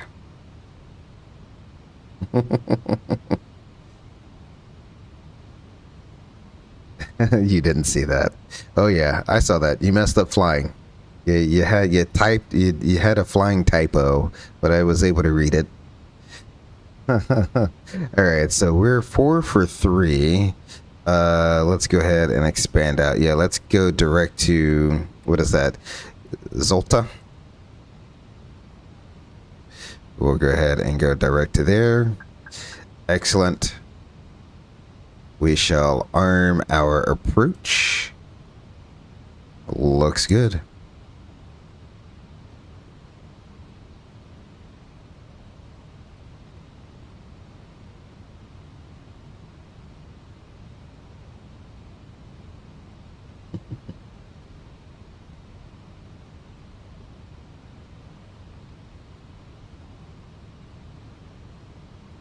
And really, that's the only Canadian airports I have. I've thought about Halifax. I don't have a Calgary. Thought about Calgary. I don't have a Calgary. And Cancun's really the only Mexico airport I have. And then, unless it's the default Asobo airports that came with the World Update for the Caribbean, I really don't have any Caribbean airports. Like, I have a very not so good looking Nassau, which if Miami would act correctly, there would be a turn and burn to Nassau. That's a short 15-minute flight. But the Miami scenery I have is MSIM, is the MSIM version, and they just had a thing a whole thing where I think they ripped someone off or they ripped off someone else's intellectual rights. I don't know what happened there. So a lot of people got rid of their scenery off their marketplaces, and I downloaded it on the INI marketplace. So and INI is someone who got rid of them, so they don't support any updates, and so Miami does not work in 2024. So I'd have to either go into 2020 if we wanted to do some Miami flying, or buy a completely different developer's Miami scenery. So that's something I just got to sit down and think about. Like, do I want to spend money on another Miami scenery? Do I not want to? Montreal traffic, Air Canada 3318 is over Exulta at 3,000 feet on the ILS, runway 06 left, Montreal traffic. So what I'll do is we'll continue to stay here at S speed until that glide slope starts coming in. Once that glide slope starts coming in, I'm surprised we don't see our little triangle down here. It should be right here because we are over Exulta now. So don't know why that's not showing up. There it is. There it is. So we get the low capture. Would you consider using the FS Labs? I know there's a whole lot of controversy behind it. I, for one, was not a part of that because I think FS Labs came out for P3D, and I never ended up getting P3D, even though I was super excited for the FS Labs A320 to come out, because at the time that the original one came out for P3D, I think, don't quote me on this, but I think it was a brand new FO on the A320, and I was on the TOLUS. Let's go flaps 2 speed verified, and the TOLUS is what I was mainly using, and the TOLUS engine model, as good as it was, the only thing I was really excited for was they actually got the start timing down correctly in the FS Labs, which I absolutely loved, because the TOLUS, the engines acted exactly the same. The IAEs would spin up to 25%, introduce fuel, and light off immediately, and that's not how it works in the real world. So I was really excited for that. Thought about getting it, but I didn't have P3D. So I never ended up getting it. Let's go gear down, flaps 3, speed verified.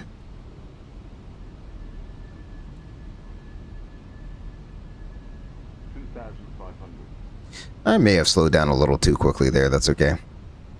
We'll hang out at flaps 3 for a minute before we go to flaps full. We can set the missed approach altitude. That is going to be 3,000 feet. That is set. But yeah, I mean, would I ever consider getting the FS Labs? I have the Fenix. I'm Team Fenix. I am not like a lot of the other big YouTube streamers out there that either they get the product for free as a review copy, or you know, obviously they got to review it. Either way, even if they don't get it for free, they got to review it, right, for their audience to decide. And I'm not for or against them, especially since I wasn't in that whole debacle. I think obviously they have learned their lesson there. I have not gotten it. I have my Airbus. I don't really see a need for me to pay another 70-80 bucks for another Airbus. Again, I don't get review copies of any of these aircraft, so you know, for me to spend 80 bucks on a Fenix and then another 80 bucks on FS Labs seems a little ridiculous when they're both going to accomplish almost the same thing. FS Labs does seem, I will say this, FS Labs, the thing that intrigues me the most about FS Labs is the continuing wear and tear of the aircraft. Like when you're not flying the aircraft in the background is still flying. FS Labs, I don't know what their algorithm is, but they have made it such that the aircraft still is flying in the background and is accruing MELs and wear and tear and stuff like that. So that is what intrigues me about the FS Labs 320 series aircraft. Before landing checklist altimeters, we got 3008 and 800. Engine mode is norm. Landing gear down 3 green. ECAM memo landing now below the before landing checklist is complete. Sim volumes are coming up. I will keep the autopilot on a little bit longer because I cannot see the Happies from here, and it is a little windy right now. We're stable, target, and sinking 9. Still can't see the Pappies. Very, very light. That's okay. Alright, we'll just turn the autopilot off, get things going down the right way. Ooh, this is fun. We're trending high on the glide slope the second I turn the autopilot off. Excellent. That's what you like to see. Minimum. Sweet. 100. 50. 40. 30. 20. Retard. 10. Come on. 5. Why does this drift? Like, I have no clue where the wind is coming from, but the aircraft is like Tokyo drifting. Makes no sense to me, but it is what it is. And that's one of the other reasons why I loved X-Plane so much, is the physics were spot on in X-Plane. Spot on. I never was guessing, like, why is the aircraft doing this? Alrighty, we're 80, we're 60, auto brakes, manual braking and the auto brakes are off. And we are in the CFM engine, so I actually have to throttle up to make the turn off here. It's a little weird. Maybe I should consider the FS Labs just to see how its physics are slightly different. But again, maybe the big Fenix update will update the ground physics here. Or not the ground physics, but the flight physics in general. Who knows? But it's just really weird how the aircraft, it almost seems like every landing, if the weather is not right down the runway, the wind's not right down the runway, it just starts Tokyo drifting. I'm like, why am I Tokyo drifting?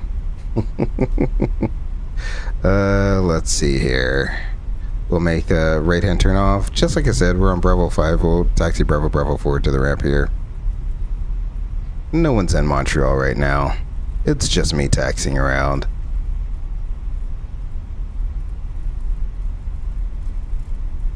Yeah, I have no clue why I was Tokyo drifting there. Makes no sense. So, yeah, like you said, that's gonna make landing it. And it's so funny because on the ground and idle, aircraft will slow down. In the air at idle, aircraft refuses to get on the ground. I have no clue what that's all about. Let's go flaps up. So maybe that would be one reason to go over to FS Labs, just to see. But yeah, I think obviously a lot of people say competition is healthy, and I definitely think competition is healthy, because let's say the FS Labs Airbus flies a little bit better than the Fenix. Well, that's going to make Fenix going to want to up their game and try to make a better flight model. Not like they haven't already been doing that in the background. They're always constantly trying to update their flight model, but it's stuff like that, like this landing where we're Tokyo drifting, right? And it could be a Microsoft Flight Simulator thing, right? 2024 versus 2020. Like, I think 2024 obviously has a thing where crosswinds affect the lift on the upwind wing a little bit more than it does on the downwind wing, and so you're going to get a slightly more lift on one wing than the other wing, and it's just doing, and I think it's overdoing it in 2024. If you ask me, it's cool that it's in there, but you know, X-Plane has nailed the physics down to the T in terms of flight physics. So nothing can beat X-Plane in terms of physics. Just nothing. Nothing can. I just don't have X-Plane anymore.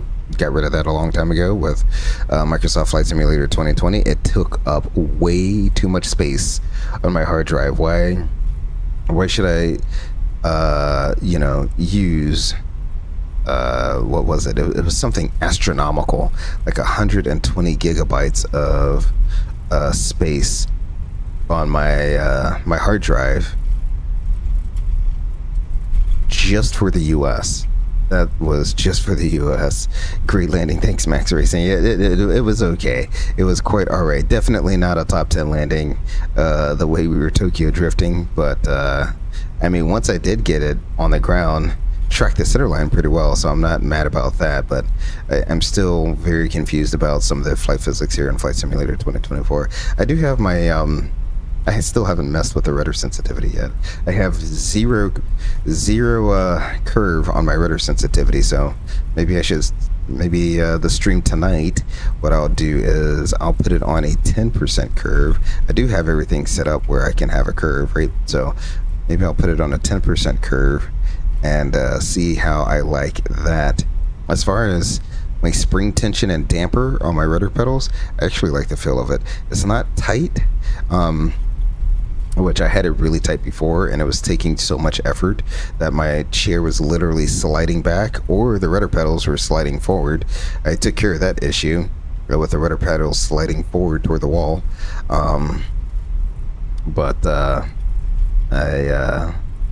It was so tight, and then a damper was tight as well. It was taking the rudders a while to get back to center. So I loosened up the spring, loosened up the damper a little bit, and it feels really good. Just I don't still haven't figured out the flight physics in 2024 yet, but that's okay. 2020, the physics there aren't great.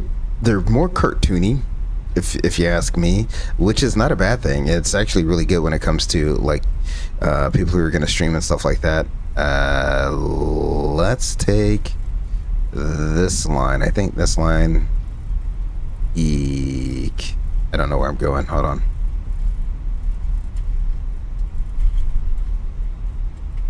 And of course, that's going to be the thing that happens. Of course, see, this is why I'm like, maps. The maps in game don't actually load like they should. That's okay. I think we'll take this line.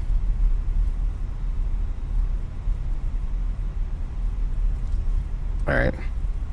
I'm done with you. You're done. I'm done with you. And like I said, I think 76 is our gate. Hold on. Let me quadruple check here.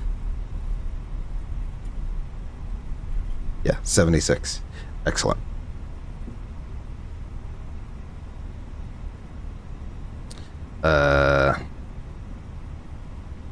Gates, I guess. 76. There we go. Nope. And Air Canada. There we go. Excellent. We shall go ahead and turn off our taxi light as we're approaching the ramp now. APU is on, has been going for about a minute or two now, so it should be good to turn on the bleed air once we shut down the engines.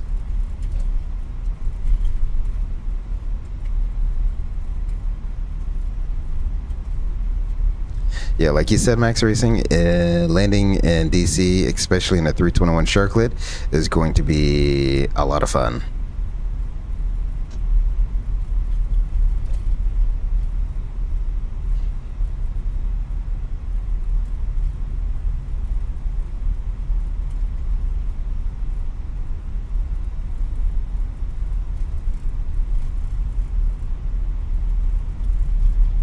With the way this aircraft just floats, and it's interesting because I'm finding myself every time I fly the Sharklet, I'm trying to bring the thrust out just a little bit earlier each time, and I don't know if you noticed, but I brought the thrust back to idle at like 50 feet at the 50 feet call out, and we still floated it. So in the real world, you would never bring the thrust out at 50 feet. That would you're guaranteed to slam it on the runway if you bring the thrust out at 50 feet. Sharklet or no Sharklet, you're gonna slam that thing on the runway at 50 feet.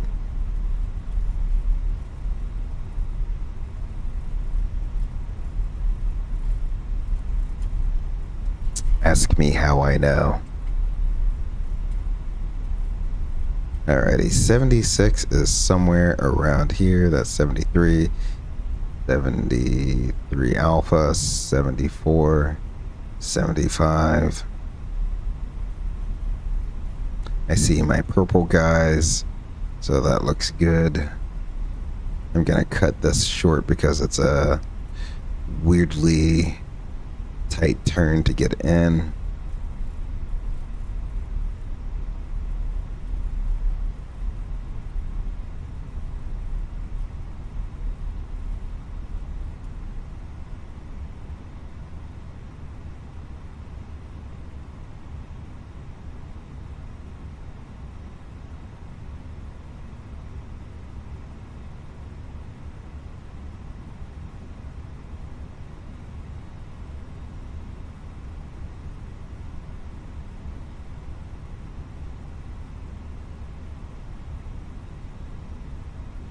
The baggage card is in my safety area. That is quite alright.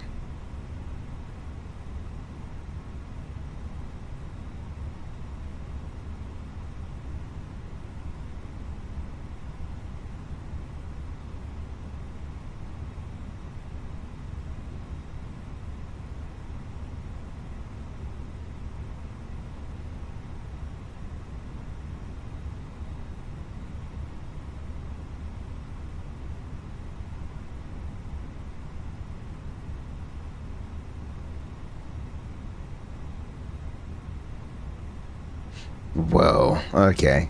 The sudden cross there. Wowza. We're here. Ladies and gentlemen, the seatbelt sign is coming off. We can go down below. APU is on, so engine master 2 can come off. Engine master 1 can come off. We can go back up to the overhead panel. We can get our fuel pumps to off. And our beacon light can come off. We can go down, do our final OSO check here. Oil looks good. Hydraulics are in the fill range. No class 2 status messages. And our oxygen is still at 1800 psi. Let's check our ATSU. AOC received messages. Arrival message. Good. We have an arrival time. That is excellent. Let's go ahead and do a shutdown checklist.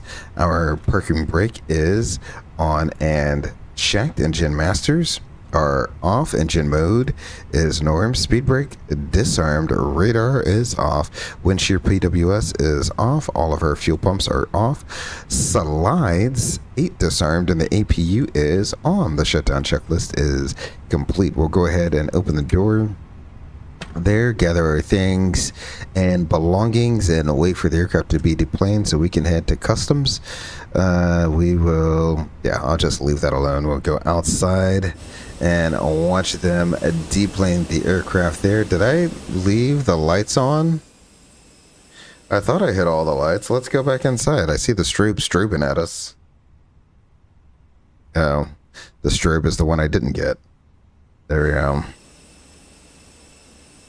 See the strobe strobing at us. There we go.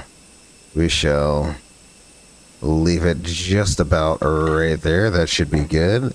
Perfectly fine. In fact, I'll turn this in volume down just a little bit since it tends to be loud outside. Get some turn music going here, or ground music, I should say.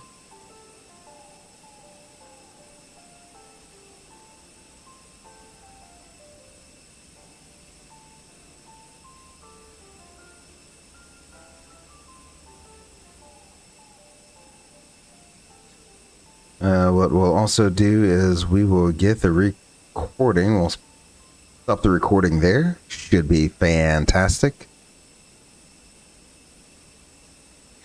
I hit stop, right? Yep. Recording is stopped. We'll go ahead and get rid of our fly live. Excellent.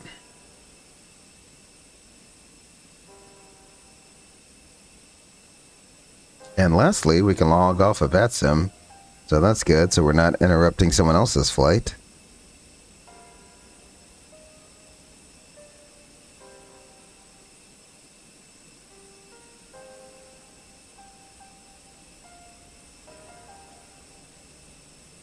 Hopefully I can have some sweet redemption on our flight back to Providence there.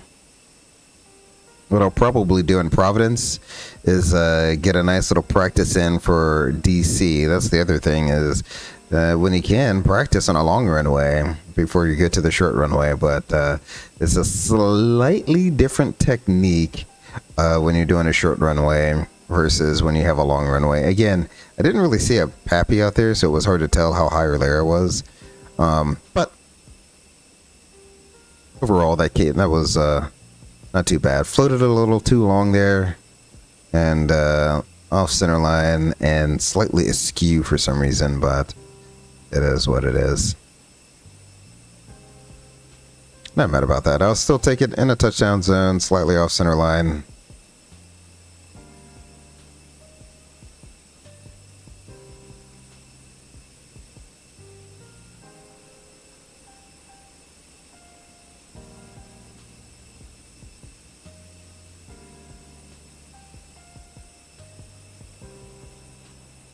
Just gonna see. Does this have the inside of the terminal simulator? No, it doesn't. That's why I get such good frames here. See, it literally has nothing simulated. That's perfect. Don't care to have everything simulated.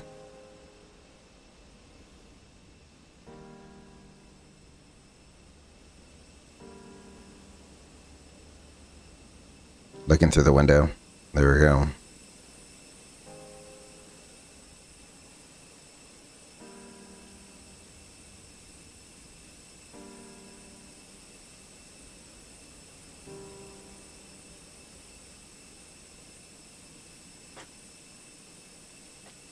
I wonder when JSX is going to push their next update so I can get rid of my purple guys. But again, they push an update that fixes the purple guys, and then all of a sudden, all of the luggage carriers become purple. So they push up an update to fix that, and then suddenly all the tugs are purple. I don't know. I don't know how they can like fix one asset just to break another asset.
Last back coming off the aircraft, and now some really efficient ground crew workers loading, was that 6 carousels of bags pretty efficiently.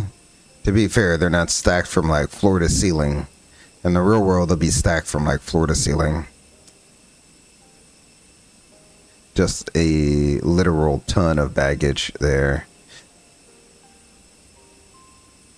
Let's head back inside and see how we're doing. Greet the rest of the passengers, or say goodbye to the rest of the passengers on their way out.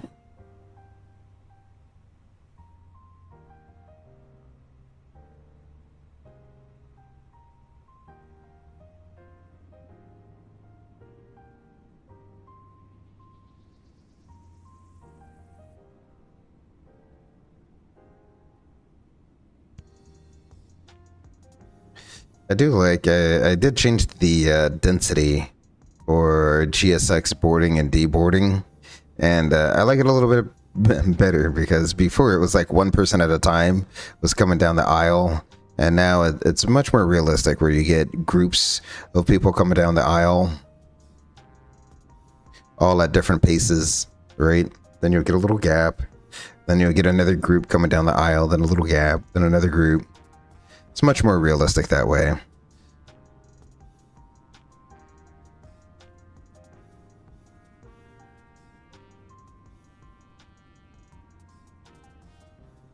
And much more entertaining versus seeing one person coming down the aisle at a time for, 15 straight minutes while we're deplaning. Much rather see a lot of people coming down the aisle over a few minutes than one person at a time over several minutes. So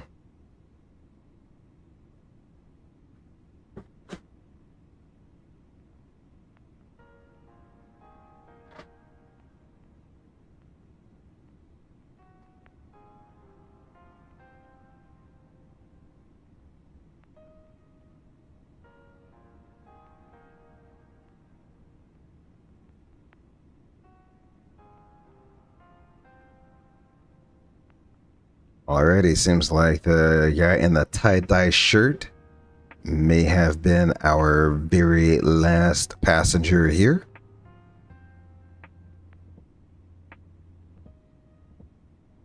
I think our flight attendant is about to disappear. Along with the rest of the cabin crew there, everyone's going to be rushing to customs. The nice thing is, customs generally has a crew line, so you don't have to wait around. Excellent. Let's go ahead and we'll dismiss that. We'll get the aircraft ready to go state. Ground services, engine, so the doors can close. All the doors are closed there. We will close the cabin door. Excellent. Bring you down at 10 nautical miles. We'll wait for the gray boxes to disappear.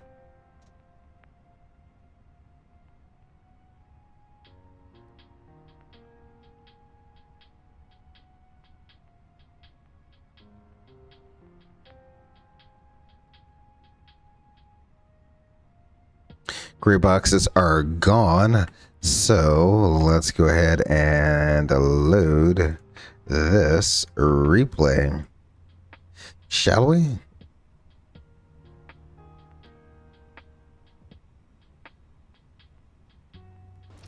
Serene, ahead. There we go.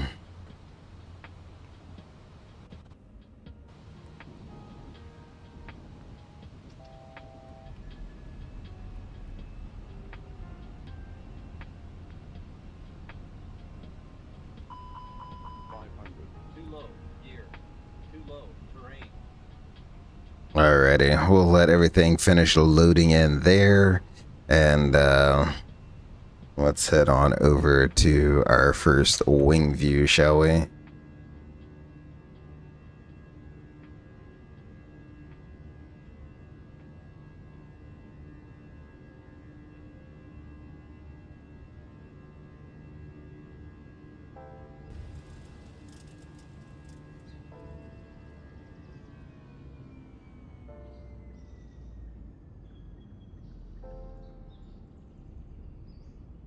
And there's where the Tokyo Drift.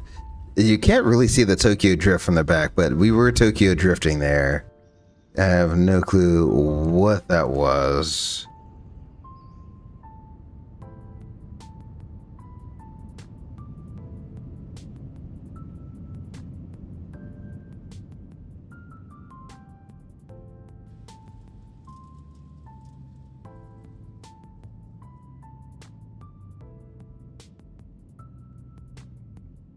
Well crafted airport though, looks beautiful. You can kind of see, it's still kind of hard to tell from the back that we're Tokyo drifting. You can only see it from really the front or the outside. Let's go to the outside and take a look.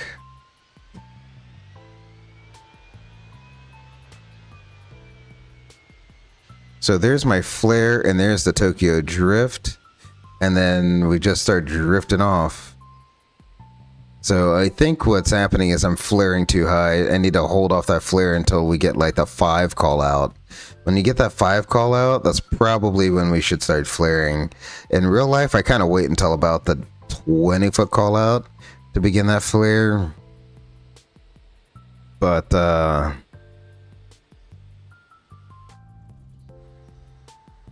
it seems like, at least in this airplane, waiting until 5. Yeah, look at that Tokyo drift. You see that? Wow. I mean, we're on the runway, but it ain't pretty. We're literally...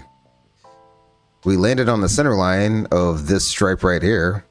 Look at that. That's center line. Or that stripe. Center line's way over here. So... I have no clue why I started Tokyo drifting on us.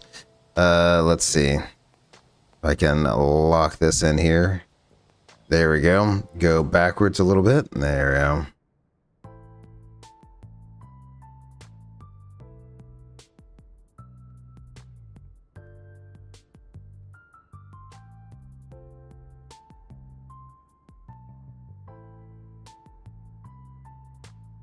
There we go.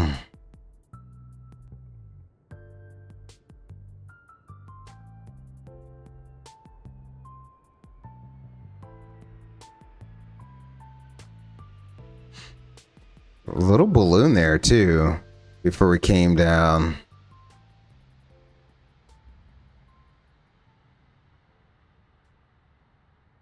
But once we were down, we tracked the center line pretty well.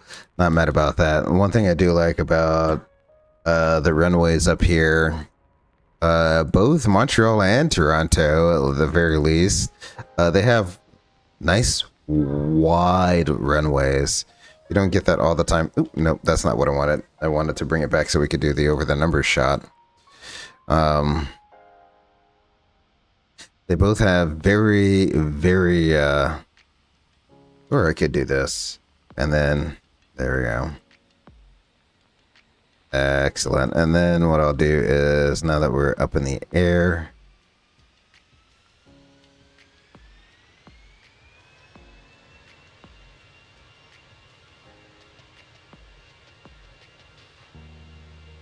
alrighty. There we go.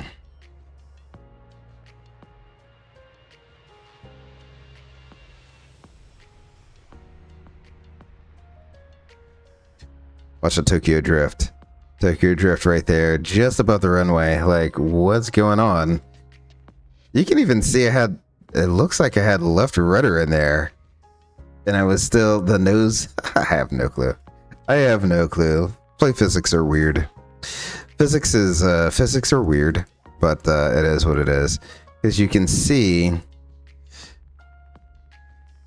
so there, that's after touchdown. I try to straighten out the nose, but you can see as we're Tokyo drifting off to the right, I'm trying to put it more left rudder, and the aircraft is drifting to the right. So you see that here, drifting to the right. I'm pointed to the left. Pointed to the left, got left rudder in, drifting to the right. What is this? I have no clue. And then the, what I assume upwind wheel is what touches down first. Or the, sorry, the downwind wheel. Because if we're drifting off to the right, then that would make sense for that to be the downwind wheel. There is, oh, the windsock is showing not really much of a wind. Pretty much right down the runway, so I don't know why we were Tokyo drifting, but that is quite alright.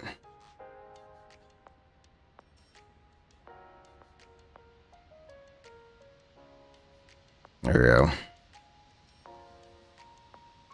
Alrighty, we'll get the cam back in position there. That looks good. We'll head on inside, back up to the flight deck here for the final replay. I will go ahead and we'll rewind us on backwards here. Don't know how far backwards we need to go, but it is what it is.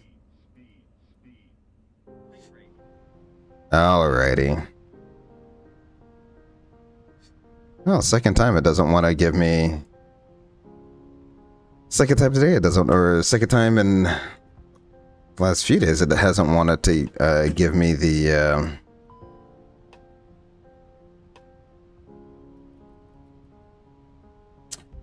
airport on the moving map there. That's quite alright. That's okay. Alrighty. Yeah, that looks good. Well, Max Reason, thank you very much for joining me this afternoon. Really do appreciate spending you spending a little bit of your time here at the Eagle's Nest. I'd also like to give a special thank you to KJPR. Really do thank you for joining the Gray Eagle's Nest.